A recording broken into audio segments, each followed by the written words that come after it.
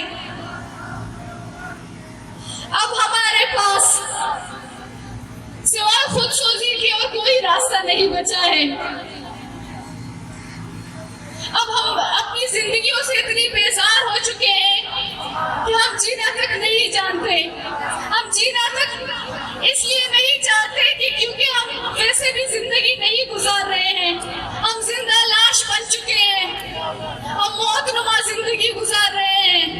تو اس سے بہتر ہے کہ ہم جو ہے اسی قانون اور اداروں کے سامنے خود سوزی کریں، لیکن اس کے باوجود کہیں نہ کہیں وہ آس، وہ امید دوبارہ زندہ ہوتی ہے اور دوبارہ ایک نئی امید دیتی ہے کہ شاید وہ ایک دن لوٹ آئے۔ اس کے لیے جینا ہے، اس کے لیے جدوجہد کرنا ہے، اس کے لیے جو ہے کھڑے ہو کر ڈٹ کر مقابلہ کرنا ہے، ڈٹ کر جدوجہد کرنا ہے۔ دوستو، جب میں یہاں کے اداروں کے ساتھ اور یہاں کے جو حکومتی نمائندے ہوتے ہیں، جب میں ان سے انسان اور انسانیت کی بات سنتی ہوں تو میں ایک عجیب کیفیت میں مبتلا ہوتی ہوں کہ یہ لوگ کس انسان کی بات کر رہے ہیں، کس انسانیت کا دعویٰ کر رہے ہیں۔ چونکہ میں آج 21ویں صدی میں بھی کوئی کسی سڑک، کسی ٹیکنالوجی، اسپتال اور صحت کا مطالبہ نہیں کر رہی ہوں۔ میں صرف اور صرف ہمارے جو زندہ وجود ان کے اذیت خانوں میں ہے، ہمارا مطالبہ یہی ہے۔ ہم صرف اور صرف اپنے پیاروں کی بازیابی مانگ رہے ہیں، اور ہم یہ بھی کہہ رہے ہیں کہ اگر آپ نے ہمارے لوگوں کو مار دیا ہے تو ان کی بچے کچھ ہڈیاں ہمیں لوٹا دو۔ کم از کم ہمیں ایک دفعہ ان کی ہڈیوں کو دیکھ کر مطمئن ہو جائیں کہ وہ اب ہمارے لیے نہیں لوٹیں گے۔ اس سے آسان مطالبہ، اس سے سادہ مطالبہ اور کیا ہو سکتا ہے؟ بحیثیت انسان مجھے لگتا ہے کہ آج میرا یہ 12 سال کا جو اعلان ہے، یہاں کے جو انسانیت کے دعوے دار ہیں، ان کے منہ پر ایک تمانچہ ہونا چاہیے، اور یہ ہے بھی ایک تمانچہ۔ اگر ریاست کے لوگوں میں ذرا سی بھی انسانیت ہے، ذرا سی بھی اگر وہ ہمیں انسان سمجھتے ہیں، ہمارے دکھ اور درد کو سمجھتے ہیں، تو میرے لیے آج 12 سال کا اعلان، میری اس درد اور تکلیف کا اعلان ان جو ہے انسانی حقوق کے نمائندوں کے لیے ایک تمانچہ ہے، جو انسانیت کی بات کرتے ہیں، جو نام نہاد ہیومن رائٹس ایکٹیوسٹ ہیں، جو ہے اس دنیا کو سنبھالتے ہیں، جو اس پارلیمنٹ کے ممبرز ہیں، جو انسانیت کی بات کرتے ہیں۔ مجھے لگتا ہے ان کے ہاتھ میں کچھ نہیں ہے، لیکن افسوس کی بات ہے کہ کون سا وہ طاقتور ادارہ ہے جس کے سامنے عدالت بھی بے بس ہے؟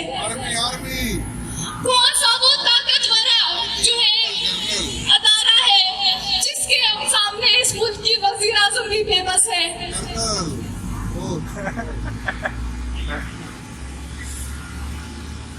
ساتھیوں،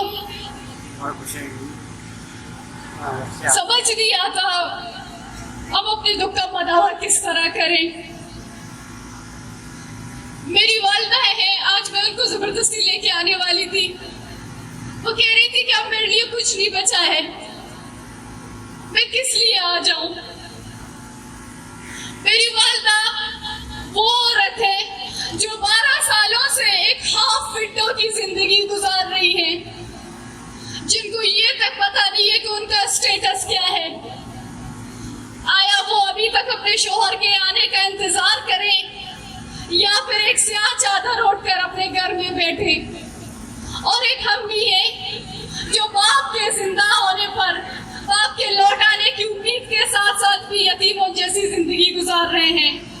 تو آپ ہمیں بتائیں، یہ ریاست مدینہ کس انصاف کی بات کرتی ہے؟ یہ ریاست مدینہ کا دعویٰ آپ کس منہ سے کرتے ہیں؟ آپ تو ہمارے ساتھ کافروں سے بھی بدتر سلوک کر رہے ہیں، آپ مسلمانیت کی بات کرتے ہیں۔ آپ کہتے ہیں کہ ہم مسلمان ہیں، ہم برابر ہیں. اسلام میں تو سب سے پہلے انصاف اور برابری کا جو ہے درس دیا جاتا ہے. ہماری برابری کہاں ہے؟ ہماری برابری کہاں ہے جو کہ دوسرے مجرموں کو آپ اپنے بنائے ہوئی عدالتوں میں لے کے آتے ہیں؟ تو ہمارے لوگوں کا وہ کون سا جو ہے کس دفعے کا جرم ہے جن کے لیے آپ نے جبری گمشدگی بنایا، ان کو جو ہے اپنے اذیت خانوں میں ڈال دیا؟ میں اس ریاست مدینہ کے دعوے داروں سے کہنا چاہوں گی کہ ہماری اس دکھ، اس تکلیف کو یہ عرصہ دراز سے ہمیں اندر دیمک کی طرح کھاتا جا رہا ہے. ہم اور مزید برداشت کرنا ہماری بس میں نہیں ہے. ہم دب چکے ہیں، ہم ہار چکے ہیں، ہم روزانہ ٹوٹتے ہیں، ریزہ ریزہ ہو جاتے ہیں اور دوبارہ ایک نئی امید سے اٹھتے ہیں، دوبارہ اس جدوجہد کی طرف آتے ہیں. ہمارے لیے کچھ نہیں بچا ہے. وزیر اعظم عمران خان صاحب، حال ہی میں آپ نے ہم سے ملاقات کیا تھا اسلام آباد میں. آپ نے ہمیں یہی یقین دہانی کرائی کہ آپ جو ہے آپ کو جو لسٹ فراہم کیا گیا ہے آپ اس میں موجود تمام لوگوں کی بازیابی میں کردار ادا کریں گی. 4 مہینے کا عرصہ گزر چکا ہے، ابھی تک آپ کی طرف سے کوئی رسپانس نہیں مل رہا. میں ہر مہینے، ہر ہفتے میسج کرتی رہتی ہوں کہ کوئی ہمیں نئی اپڈیٹ دی جائے، کوئی نئی خبر ہمارے لوگوں کے حوالے سے. ہمیں وہاں سے جواب تک نہیں ملتا. وزیر اعظم عمران خان صاحب اقتدار میں آنے سے پہلے جب بھی آپ لاپتہ افراد کی بازیابی کی بات کرتے تھے تو ہم اپنے ہاتھ اوپر اٹھا کر دعائیں مانگتے تھے کہ یہ شخص انتخاب ہو، کیونکہ اس کے دل میں لاپتہ افراد کا درد ہے. یہ شاید اقتدار میں آنے کے بعد ہماری درد اور تکلیف کو سمجھتا ہے. لیکن ابھی اقتدار میں آنے کے بعد 3 سال کا عرصہ گزر چکا ہے. ہم متواتر آپ کے لیے میسج بھیجتے جا رہے ہیں، ہمارے پیغامات آپ کے پاس آتے جا رہے ہیں، لیکن پھر بھی آپ کی طرف سے کوئی رسپانس نہیں مل رہا. ہم جائیں تو کہاں جائیں؟ اور کوئی بھی راستہ ہمارے پاس نہیں بچا ہے. عدالتوں سے ہار چکے ہیں، ہر جگہ سے تھک چکے ہیں، ہم ٹوٹ چکے ہیں، ہمارے پاس اور کوئی راستہ نہیں ہے. میں ریاست مدینہ کے دعوے داروں کے سامنے ہاتھ جوڑتی ہوں، میں درخواست کرتی ہوں کہ میرے والد اگر مجرم ہیں تو اپنے بنائے گئے قانون اور عدالتوں کے مطابق سزا دیں. آپ ان اداروں سے پوچھیں، آپ ان لوگوں سے پوچھیں کہ جو یہ کیوں اس قانون کی جو ہے خلاف ورزی کر رہے ہیں. آپ تو کہتے ہیں کہ ہم دہشت گرد ہیں، ہمارے لوگ دہشت گرد ہیں. چلو مان لیا ہمارے لوگ دہشت گرد ہیں، لیکن یہ تو قانون کے بنانے والے ہیں، ان کو تو قانون فالو کرنا چاہیے.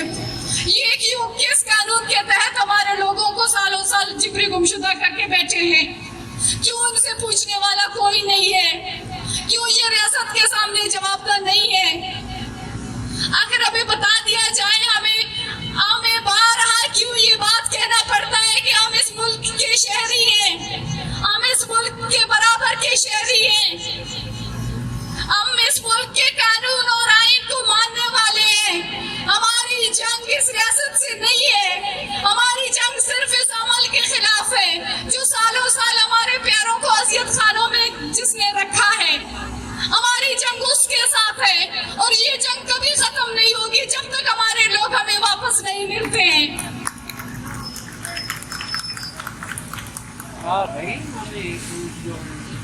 ہمیں سوشل میڈیا پر غلط عجیب سی باتیں کی جاتی ہیں ہمارے اوپر کہ ہم دہشت گرد ہیں، ہم کسی دہشت گرد کی بیٹی ہیں.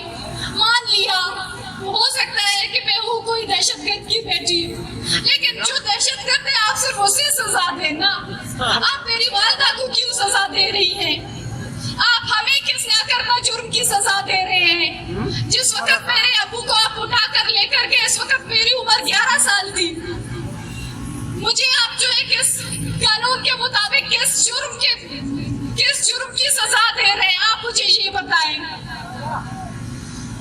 ہماری 12 درخواست یہی ہے، آج بھی ہم یہاں پر موجود ہیں، صرف ہمارے مطالبات یہی ہیں کہ خدا را ہمیں اس درد سے نجات دلایا جائے. ہم بہت تھک چکے ہیں اور مزید ہمارے بس میں نہیں ہے. ہمارے جو پیارے ہیں ہم ان کی بازیابی چاہتے ہیں، ہمیں اور کچھ بھی نہیں چاہیے. اگر وہ سلامت ہے آپ ہمیں واپس لوٹا دیں، اگر آپ نے انہیں مار بھی دیا تب بھی آپ ہمیں بتا دیں. آپ کم از کم اخلاقی جرات کا مظاہرہ تو کریں. آپ تو ماں ہیں، ریاست کو ماں کا درجہ دیا جاتا ہے، آپ میں اتنی تو جرات ہو، آپ کم از کم اتنی جرات، اخلاقی جرات کا مظاہرہ کر کے ہمیں یہ تو بتائیں کہ میں نے آپ کے والد کو مار دیا، پھر میں خاموشی سے اپنے گھروں کا رخ کروں گی.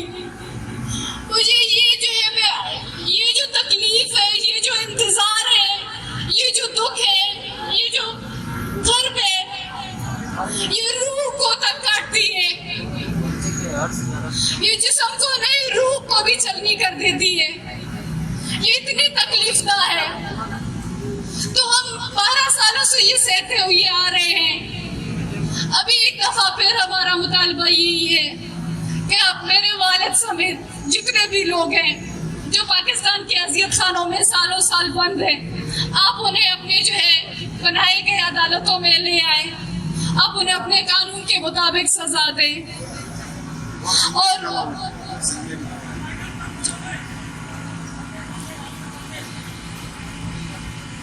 اب چونکہ یہ مسئلہ ہم بلوچوں تک بھی محدود نہیں رہا، جس طرح آپ لوگ دیکھ سکتے ہو یہاں پر سندھی فیملیز ہمارے ساتھ شامل تھی، کچھ شیعہ فیملیز بھی تھی، کچھ پختون فیملیز کو بھی ہم نے انوائٹ کیا تھا، وہ نہیں آ سکی.